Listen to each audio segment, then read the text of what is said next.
Oppo তাদের F সিরিজের ফোনগুলো কিন্তু বাজেটের সেরাদের কাতারে রাখার চেষ্টা করে এবং অপ্পোর এফ সিরিজের ফোনগুলোর ফ্যান ফলোয়ার্স কিন্তু হিউজ বাংলাদেশে। অপ্পো তাদের নতুন চমক হিসেবে অপ্পোর F25 Pro 5G এই ফোনটি বাংলাদেশ মার্কেটে কবে নাগাদ লঞ্চ করে দিতে চলেছে এবং এই ফোনটার প্রাইস কেমন রাখা হবে বর্তমান সময়ে সবকিছু জানানোর চেষ্টা করব এই ভিডিওতে।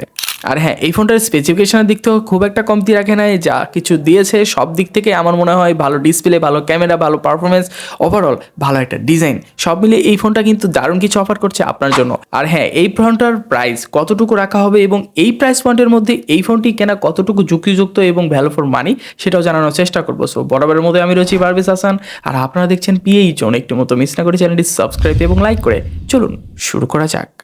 ফোনটার ডিজাইনের দিক থেকে একদম সেরাদের কাঁধে রাখা যায়। এই ফোনটার ডিজাইন কিন্তু খুবই চমৎকার। পিছন দিকে যে ক্যামেরা মডেল রয়েছে এটা দেখতে অনেকটা ইউনিক মনে হচ্ছিল এবং আগের ফোনগুলোর তুলনায় এটা একটু অ্যাডভান্স রাখার চেষ্টা করেছে। এই ফোনটিতে দুইটি কালার ভেরিয়েন্টে পাবেন, একটি হচ্ছে অকেন ব্লু কালার এবং আরেকটা হচ্ছে লাভা রেড।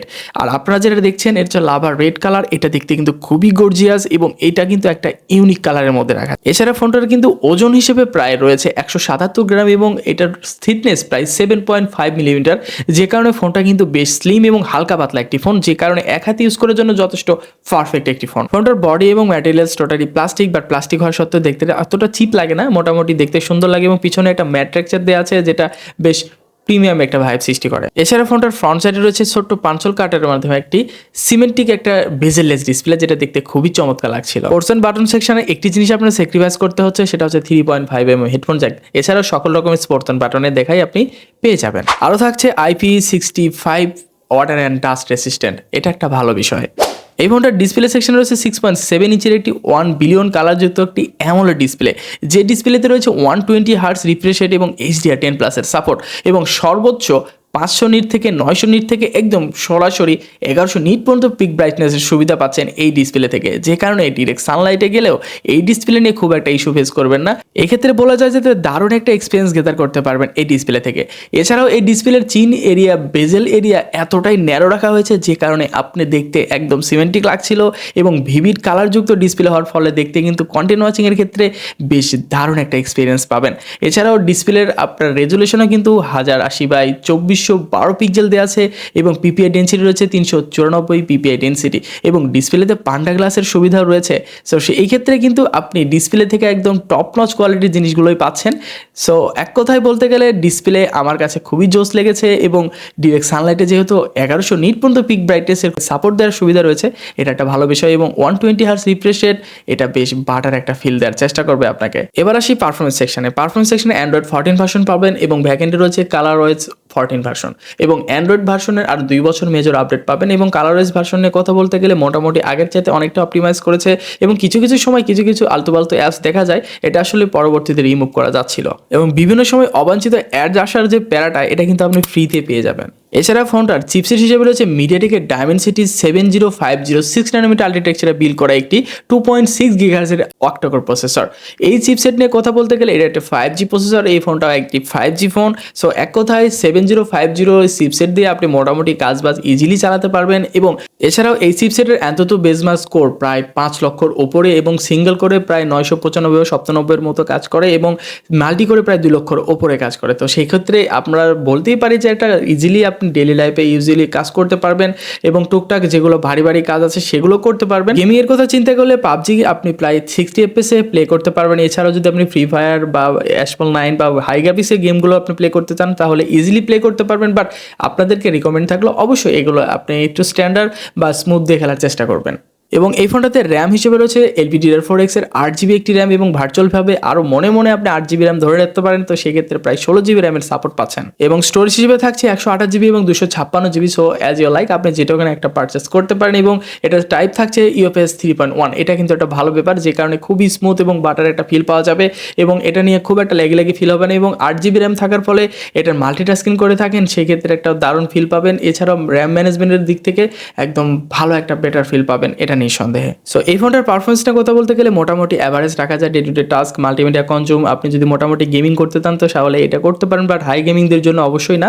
আর হিটিং ইস্যুর কথা বলতে গেলে মোটামুটি একটু অর্ম হয় পিছন দিকে, সো এটা একটু হাই গেমিং করতে গেলে বা লং টাইম ইউজ করার জন্য সেই ক্ষেত্রে একটু হিটিং ইস্যু হয়, আবার খুব দ্রুত আবার ঠান্ডা হয়ে যাচ্ছিল। এছাড়া ফোনটাতে কিছু ইনবিল্ট এআই সিস্টেম পাবেন, যেমন ফটোতে কিছু কিছু এআই সিস্টেম পাবেন এবং আপনি ডেলি লাইফে ইউজ করার জন্য আপনি ফটো রিমুভ করা, ফটোতে ব্যাকগ্রাউন্ড রিমুভ করা এবং কিছু কিছু ডকুমেন্টসের এআই রিলেটেড কিছু জিনিস আপনি এটাতে ইনবিল্ট পেয়ে যাবেন। এই ফোনটার ক্যামেরাতে রয়েছে ট্রিপল ক্যামেরা সেটআপ, যার মেইন ক্যামেরা রয়েছে 64 মেগাপিক্সেল একটি ওয়াইড অ্যাঙ্গেল ক্যামেরা। এছাড়াও এটাতে রয়েছে 1.7 অ্যাপাচার এবং 8 মেগাপিক্সেলের একটি আলট্রা ওয়াইড লেন্স রয়েছে, যেটার 112 ভিউইং অ্যাঙ্গেল পাবেন এবং 2.2 রয়েছে এটার অ্যাপাচার। এছাড়াও এটাতে 2 মেগাপিক্সেলের একটি ম্যাক্রো লেন্স রয়েছে। মোটামুটি ক্যামেরা টেক্সচার আমার কাছে যথেষ্ট ভালো লাগছে। 64 মেগাপিক্সেল ক্যামেরাতে পিকচার কোয়ালিটি আপনি মোটামুটি ভালো শার্পনেস পাবেন, ভালো ডিটেল পাবেন। এছাড়াও আলট্রা ওয়াইড লেন্স থাকার ফলে এই বাজেটের মধ্যে এটা একটা ভালো প্যাকেজ দিয়ে চেষ্টা করেছে এবং আলট্রা ওয়াইড দিয়ে আপনি মোটামুটি ভালো ক্যাপচার করতে পারবেন পিকচার কোয়ালিটি, এবং 2 মেগাপিক্সেল ম্যাক্রো লেন্স দিয়ে মোটামুটি ক্যাপচার করতে পারবেন, বাট এটা এক্সট্রাঅর্ডিনারি বা অ্যাডভান্টেজ কিছু নেই। এছাড়া ভালো ব্যাপার হচ্ছে এটাতে কিন্তু আপনি 4K রেজলিউশনের 30 FPS ভিডিও রেকর্ডিং করতে পারবেন এবং 1080তে প্রায় 30 এবং 60 এবং 120 FPS এবং 480 FPS ভিডিও রেকর্ডিং করতে পারবেন। এটা একটা ভালো বিষয়, বাট আমরা চাচ্ছিলাম 4K রেজলিউশনে মিনিমাম 60 FPS ভিডিও রেকর্ডিং করা দিতে পারলে আরও জোস হতে পারতো এবং জাইরো ইআইএস এর সুবিধা রয়েছে। সবচেয়ে ভালো হতে পারতো যদি ওআইএস থাকতো এবং এটাতে যদি ভিডিএস এর সুবিধা দেওয়া থাকতো তাহলে আরও জোস হতে পারতো এই ফোনটার ক্যামেরা সেকশন। এবং সেলফি ক্যামেরা হিসেবে এখানে রয়েছে 32 মেগাপিক্সেল ক্যামেরা, যেটার অ্যাপাচার 2.4। এটা দিয়ে আপনি মোটামুটি দারুণভাবে ক্যাপচার করতে পারবেন। আর সেলফি ক্যামেরা বলেন আর মেইন ক্যামেরা বলেন, অপ্পোর ক্যামেরাগুলো একটু বুস্ট আপ করে এবং ন্যাচারাল জায়গা থেকে একটু ফর্সা করে দেয়, এটা কিন্তু আমরা সবাই জানি। সো এটা কিন্তু কমন বিষয় এবং অপ্পো কিন্তু এটা করেই থাকে। তো সেক্ষেত্রে এই ক্যামেরা নিয়ে আপনি মনে করি যে যারা অপ্পোর লাভার রয়েছেন তারা সন্তুষ্ট থাকবেন। এছাড়াও এটাতেও কিন্তু আপনি সেলফিতেও কিন্তু 4K resolution 30 FPS video recording করতে পারবেন, 1080তে 30 FPS ভিডিও রেকর্ডিং করতে পারবেন। এখানে 60 FPS দিলে আরও জোস হতে পারতো এবং জাইরো ইআইএস এর সুবিধা কিন্তু এটাতেও পেয়ে যাবেন। সো ক্যামেরা সেকশন নিয়ে মোটামুটি সবাই সন্তুষ্ট থাকারই কথা।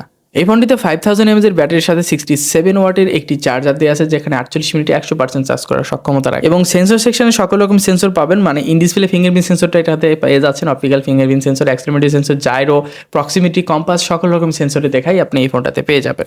সো এই ফোনটা কবে নাগাদ বাংলাদেশ মার্কেটে আসছে? আগামী কয়েক মাসের মধ্যে এই ফোনটা বাংলাদেশ মার্কেটে অফিসিয়ালভাবে লঞ্চ করবে এবং এই ফোনটার প্রাইস রাখা হবে হয়তো বা 32 থেকে 35 হাজার টাকার মধ্যে এবং কয়েকটি ভেরিয়েন্ট রয়েছে, যেহেতু সেক্ষেত্রে আমার মনে হয় 40-এর মধ্যে এই ফোনটার ভেরিয়েন্ট রাখার চেষ্টা করবে বাংলাদেশে। সো বাংলাদেশের যে প্রেক্ষাপট অনুযায়ী যে ট্যাক্স ভ্যাট, সো সেক্ষেত্রে দেখা যাচ্ছে যে অন্যান্য কান্ট্রিজ থেকে আমাদের বাংলাদেশে একটু প্রাইস বেশি হবে, এটাই স্বাভাবিক। এই ফোনটার বেশ কিছু জিনিস ভালো লেগেছে, বেশ কিছু জিনিস খারাপ লেগেছে। তার মধ্যে হচ্ছে এই ফোনটার ডিসপ্লেটা আমার কাছে যথেষ্ট ভালো লেগেছে, এটার কনফিগারেশন একদম অনেকটাই বেটার, বাট আরও কিছু কিছু মানুষের কাছে হয়তো এটা খারাপ লাগতে পারে যে এই সময় এসে 40,000 টাকা প্রাইস পয়েন্টের মধ্যে অনেক কোম্পানি কার্ভ ডিসপ্লে দিচ্ছে, তো সেক্ষেত্রে অপ্পো কেন এখনও ফ্ল্যাট ডিসপ্লে দিচ্ছে, তো এটা একটা বিষয়। এবং পাশাপাশি ক্যামেরা সেকশনে অপ্পোর আগের চাইতে অনেকটা অপটিমাইজ করার চেষ্টা করেছে, বাট এখানে যদি 64 মেগাপিক্সেলের জায়গায় একটু মেগাপিক্সেলটা বাড়িয়ে এটার শার্পনেস ডিটেলসটা আরও বেটার বা গুড করে দিয়ে অপটিমাইজেশন দিক থেকে আরও বেটার করে দিলে হয়তো বা আরও জোস হতে পারতো। বাট এটা চিপসেট নিয়ে কথা বলতে গেলে এই চিপসেটটা বেস্ট অপটিমাইজ একটা চিপসেট এবং এই ফোনের সাথে বেশ অপটিমাইজ, এই ক্ষেত্রে আপনি কিন্তু একটা ভালো ইউজার ইন্টারফেস পাবেন। এছাড়াও এটার যে ওএস, এই ওএসটা কিন্তু আমার কাছে যথেষ্ট ভালো লাগে না, এটার সাথে গুড ইউআই দেওয়ার চেষ্টা করা যেত। আর যে মানে আলতু ফালতু যেগুলো অ্যাপস রয়েছে এগুলো অ্যাপসটা একটু ইগনোর করে একটু গুড ইউআই দিলে আরও মানে ইউজার ইন্টারফেসটা আরও জোস হতে পারতো। সব মিলে আমার কাছে মোটামুটি ভালো লেগেছে। অ্যাজ লাইক যারা খুব সুন্দর ডিজাইন চান, ভালো একটা ক্যামেরা পারফরমেন্স চান, মোটামুটি অপোর ইউজার রয়েছেন অনেকদিন, মানে এটি ইউজ করতে চান, ভালো স্টাইলিশ একটা ফোন চান, সো তাদের জন্য এই ফোনটা ইজ গুড। আজকের মতো এই পর্যন্ত, দেখা হচ্ছে নতুন কোনো ভিডিওতে, সে পর্যন্ত ভালো থাকবেন, সুস্থ থাকবেন এবং এরকম ধরনের ইনফরমেটিভ ভিডিও পেতে হলে অবশ্যই আমাদের চ্যানেলটি সাবস্ক্রাইব করে দেবেন এবং ভিডিওতে ভালো লেগে থাকলে অবশ্যই লাইক করতে ভুলবেন না। আল্লাহ হাফেজ।